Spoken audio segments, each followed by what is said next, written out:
Bonjour, Projets en campagne enregistré depuis le salon Prov-Emploi vous emmène sur un territoire de caractère, les Alpes du Sud. Vous ne connaissez pas les Alpes du Sud? C'est la réunion des Alpes de Haute-Provence et des Hautes-Alpes. Alors pour découvrir ce nouveau territoire, j'ai le plaisir d'accueillir sur ce plateau Monsieur Brun, qui est président de la CCI des Hautes-Alpes, et Madame Jaubert, qui est à la mission de développement économique des Alpes de Haute-Provence. Bonjour à tous les deux. Bonjour. Alors pour commencer, une description de votre territoire, s'il vous plaît. Alors nous sommes situés dans le sud de la France, à 1 heure de la métropole Aix-Marseille et de son aéroport, à une demi-heure d'Aix-en-Provence, posé entre mer et montagne et irrigué par l'autoroute du sud au nord qui mène chez nos voisins des Hautes-Alpes. C'est-à-dire que vous êtes le plus au sud, les Alpes de Haute-Provence, et en remontant au nord, on tombe sur les Hautes-Alpes, Monsieur Brun. Voilà, donc je dirais en complément de ma collègue, les Alpes du Sud, c'est la montagne en Provence. Je pense que c'est la plus belle image qu'on puisse donner de la région Provence-Alpes-Côte d'Azur. Nous sommes deux départements frères et nous sommes donc situés au nord de la région Provence-Alpes-Côte d'Azur. Donc territoire de ruralité, territoire de montagne, un territoire qui est attachant. Et puisque j'ai la chance d'être invité à votre télévision, je dirais à vos auditeurs, si vous découvrez les Alpes du Sud, vous n'en repartirez plus parce que vous tomberez amoureux. Alors il y a de nombreux territoires qui disent ça, mais on va essayer de développer pour montrer que vous avez raison. Les Alpes du Sud, c'est une histoire de communication, c'est-à-dire qu'il vaut mieux se regrouper et avoir une terminologie un petit peu, choc, pour essayer d'attirer de nouvelles populations. Qu'est-ce qui a justifié de se réunir sous cette appellation les Alpes du Sud ? C'est simplement pour être plus visible, mais parce que les Alpes, elles n'ont pas de frontières, donc c'est vrai que, en fait, on partage vraiment les deux départements, partagent les Alpes. Donc, on a préféré donner une identité Alpes du Sud parce que on est une partie montagne et une partie Haute-Provence. C'est vraiment la montagne en Provence, comme disait Monsieur Brun. Je dirais en complément d'information, comment visualiser nos départements avec le terme Alpes. Donc nous avons les Alpes du Nord, nous sommes naturellement les Alpes du Sud, d'où le slogan « La montagne en Provence ». Quand nous faisons différents salons à l'international, notamment dédiés au tourisme, on s'est aperçu que le touriste, par exemple des Pays-Bas, s'identifie à travers la Provence.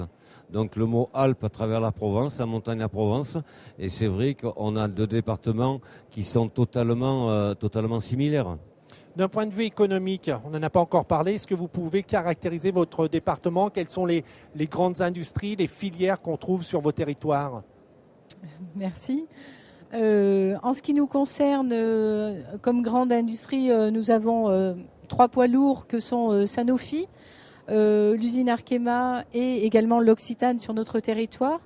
Mais ce que j'aimerais dire en termes économiques aussi, donc, c'est que nous avons un très gros tissu de PME qui tourne autour de l'agroalimentaire et de la cosmétique. Et il faut savoir que nos 2 départements font partie des 4 premiers départements de France qui ont une croissance démographique positive, ce depuis presque 10 ans, puisqu'on affiche plus 1,4% de croissance démographique depuis 1999. La même chose pour les Hautes-Alpes et on partage cela avec les Landes et la Vendée. Donc un territoire d'un point de vue démographique très, très dynamique. Est-ce qu'on retrouve ces mêmes industries sur votre territoire? Le territoire des Hautes-Alpes, donc en 10 ans, 120 000 habitants, nous sommes à 135 000. Donc on a une projection en ce moment à horizon 20 ans. On va gagner encore 20 à 25 000 habitants d'après les projections.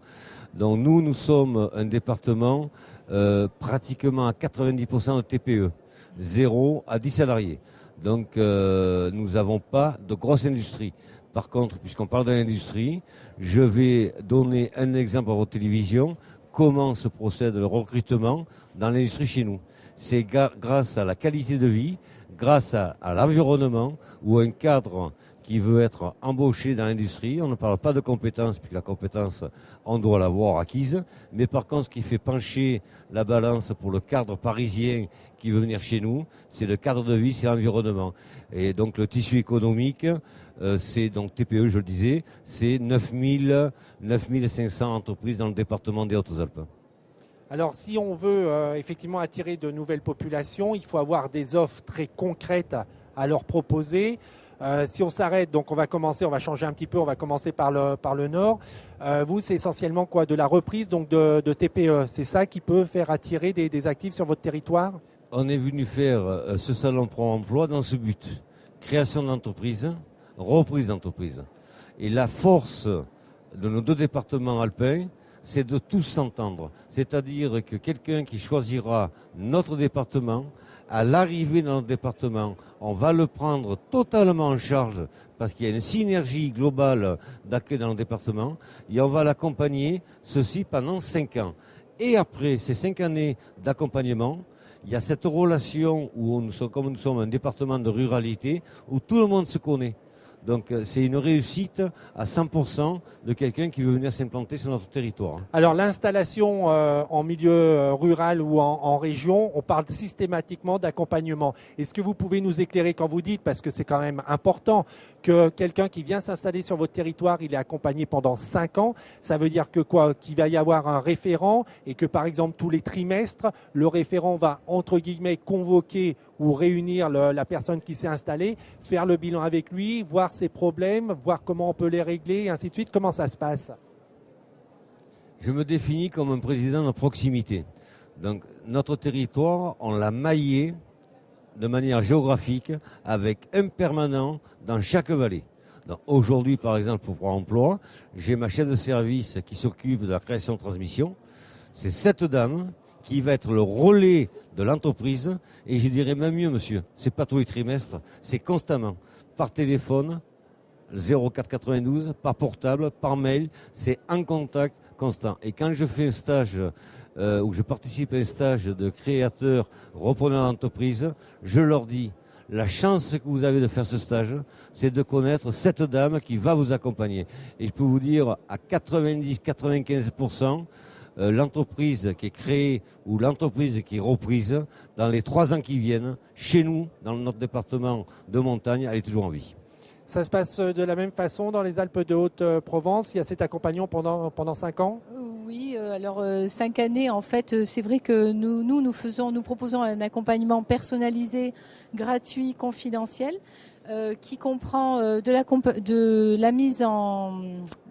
l'appui au montage financier, une offre foncière et immobilière structurée grâce à notre base de données, l'accompagnement au recrutement et aussi la mise en réseau. Et effectivement, je pense que nous avons un mode de fonctionnement similaire avec des acteurs similaires puisqu'on a les boutiques de gestion avec nous, l'IRCE, les communautés des communes qui peuvent aussi être des acteurs de l'accompagnement.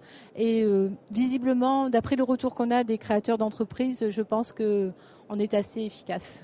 Alors vous l'avez évoqué tous les deux, un des moyens de venir s'installer sur votre territoire, c'est la création d'entreprises. Est-ce qu'il y a des secteurs plus porteurs ou des secteurs sur lesquels les besoins sont plus importants sur vos territoires et vous pourriez recommander à nos téléspectateurs de dire oui, venez sur notre territoire, oui, venez créer une entreprise, mais venez plutôt créer dans ce secteur parce qu'il y a un potentiel important? Allez-y. Je répondrai, on a la chance d'avoir une belle terre qui nous a donné des richesses. Donc aujourd'hui, en matière environnementale, venez créer votre entreprise dans les Alpes du Sud grâce à la qualité de vie que l'on a. Donc, mais pour y faire quoi? Parce que moi je veux bien avoir une qualité de vie, mais pour y faire quoi après? On peut travailler grâce aux énergies avec le soleil. On peut travailler grâce au bois qui est énorme en termes de quantité chez nous et en termes de qualité.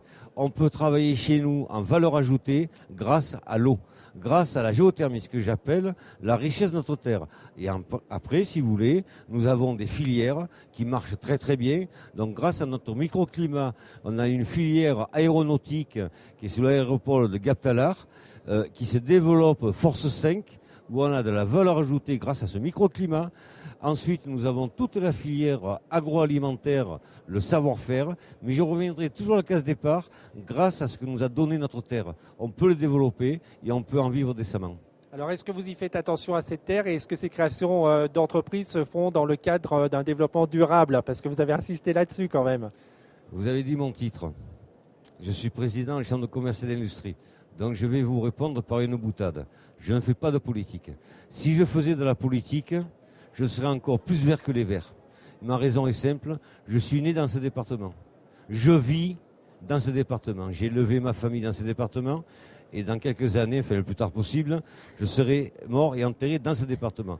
Comment voulez-vous que je dénature ce département? Mais par contre, on peut le développer pour favoriser le développement économique en harmonie par rapport à notre territoire.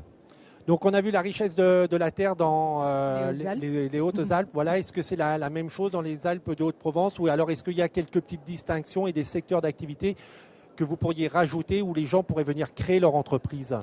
Effectivement, depuis le début, on vous dit que nous sommes frères ou cousins, donc c'est vrai qu'on se ressemble quand même beaucoup sur les activités.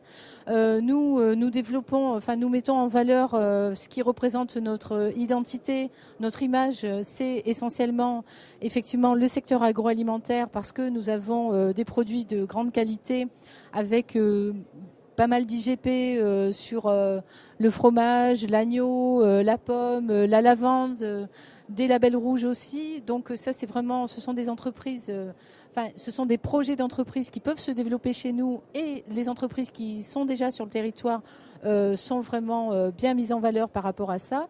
Notre deuxième fer de lance, j'allais dire, c'est les énergies renouvelables. Notre département est toute l'énergie produite sur notre département est 100% renouvelable, d'origine renouvelable. Ça ne veut pas dire qu'on la consomme évidemment, mais si c'était possible, on pourrait dire qu'on est autonome en énergie d'origine renouvelable. Et en fait, ce qu'on souhaite développer, c'est la vallée des énergies, qui est en relation avec la région PACA et qui traverse les Alpes de Haute-Provence et qui va jusqu'aux Hautes-Alpes. Merci beaucoup pour ces précisions. C'est vrai qu'on a beaucoup axé cette émission sur la création, transmission d'entreprise parce qu'il y a de nombreuses opportunités sur votre territoire. Mais pour des personnes qui recherchent de l'emploi salarié, il y a également des entreprises, des TPE, mais également des PME, PMI qui peuvent vous recruter. Alors si vous voulez en savoir plus sur les Alpes du Sud, que ce soit les Hautes-Alpes ou les Alpes de Haute-Provence, quelques sites internet, le www.haute-alpes.cci.fr et concernant les Alpes de Haute-Provence, c'est le www.mde04.com. Voilà, et pour revoir cette émission, c'est www.demain.fr. Pour s'installer évidemment dans les Alpes du Sud, mais on peut aussi aller ailleurs, mais aussi dans les Alpes du Sud. Je ne voudrais pas me brouiller avec les invités. Le site internet, c'est www.installation-campagne.fr. On se retrouve très prochainement pour une nouvelle émission Projets en campagne. Au revoir.